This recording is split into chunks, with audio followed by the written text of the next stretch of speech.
Kapag nga tayo nakabukod na ng bahay at nagkaroon na nga tayo ng privacy, napakasarap talagang mamuhay na kontento kayo sa isa't isa.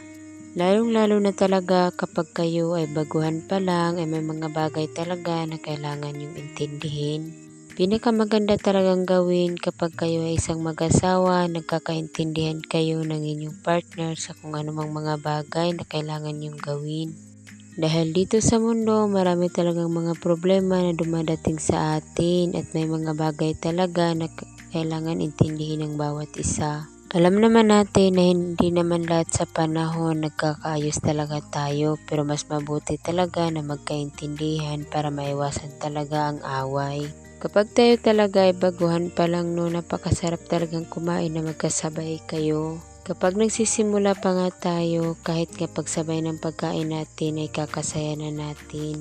Ika nga nila maging kontento ka sa kung anong meron ka ngayon dahil dadating ang panahon na may mga bagay na mababago sa'yo at may mga bagay na ibibigay na sa'yo ni Lord. Alam naman talaga nating lahat na tayo naman talagang mga tao ay may malaking mga pangarap sa buhay. Kaya kami ay nagbablog dahil nga ay baka dumating yung araw na baka dumami na yung followers namin at magkaroon na kami ng sweldo dito sa Facebook. At makakatulong na rin kami sa mga mas nangangailangan sa amin at makakabili na kami kung ano yung gusto naming bilhin. Wala namang masama kapag nangangarap ang isang tao, ang importante lang talaga ay nagtsatsaga siya sa kanyang ginagawa. Pero isa talaga sa pinakamagandang gawin kapag may pangarap ka sa buhay, kumilos ka, gumawa ka ng paraan para maabot mo yung mga pangarap mo. Kasi ika nga nila, kung tutunganga ka lang dyan buong maghapon, kung wala kang gagawin, paano mo mararating ang mga pangarap mo? Kaya kahit nasa bahay ka lang, kahit kumakain lang kayo, kahit naghuhugas ka ng plato, anong gusto mong gawin, mag-video ka na at mag-vlog ka.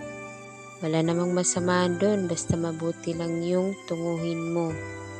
Ang importante, ginagawa mo kung ano yung gusto mo. Ang importante, wala kang inapi at wala kang sinasaktang tao.